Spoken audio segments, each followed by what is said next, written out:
Abdullah is the son of Amr ibn al-As.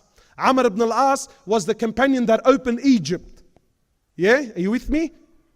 Amr ibn al-As is the companion that opened Egypt. His son Abdullah was one of the greatest ubbad, one of the greatest people to ever worship Allah. And I'll tell you how. In narrations, they say the gap between Abdullah and his father Amr, who knows? 11 years.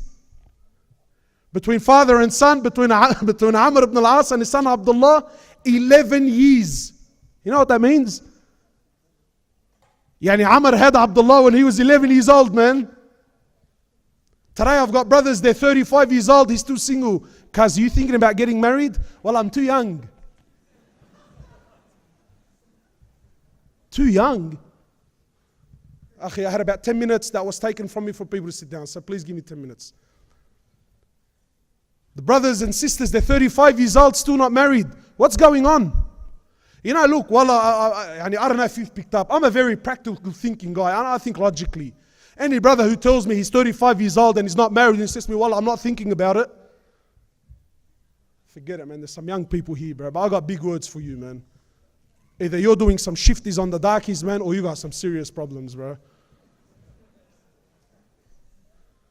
Anyway, so the difference between Abdullah and his father, Amr ibn al-As, 11 years. And Abdullah was one of those young boys who from the word go was one of the greatest ubbad. He worshipped Allah day and night. So much so, just to paint the picture of how much of a abid Abdullah was. He was so much of a abid, his father Amr, he had to beg his son to get married. Some of the young ones said, what? He begged him? Bro, I begged my parents and they never let me get married.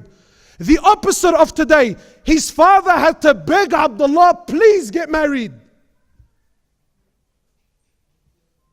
So his father forces the man to get married. Now please, authentic hadith, I want you to imagine this.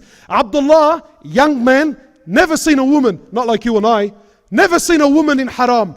You know, he lives in Medina, everyone is covered. He's probably never seen a woman in his life. His father urges the man to get married. Then on the night of his wedding, imagine this, you're a young man, you got a beautiful bride that's fixed herself up, she's all pampered up, she's ready to go, she's sitting there, you know, it's her wedding night.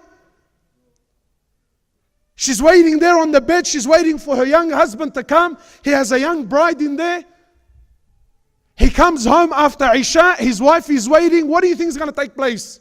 So he comes home, and he says to her, look, this is the wedding night, yeah? He says, so look, Malish, forgive me, but do you think I can pray 2 rakat before, you know?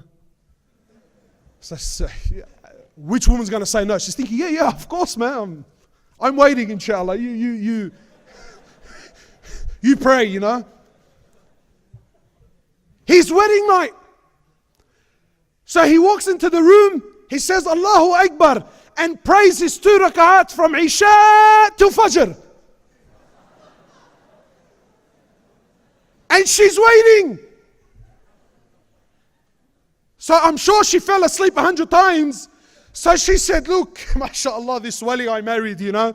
So she thought, look, definitely he's going to go pray Fajr. And then, khalas, it's on. So he goes to pray Fajr. He comes back. She's waiting there with that smile. And he says, oh, wallah, forgive me, but I'm fasting today. I said, what?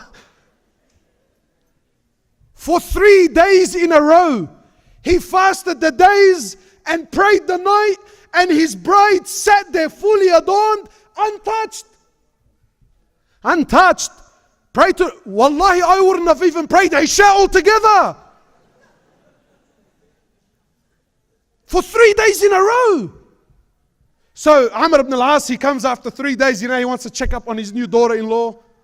So he comes up to his daughter-in-law, he says, what do you reckon of Abdullah, She goes, well, I don't know, you know him better than me, man. I've been there for 3 days, he hasn't touched me yet.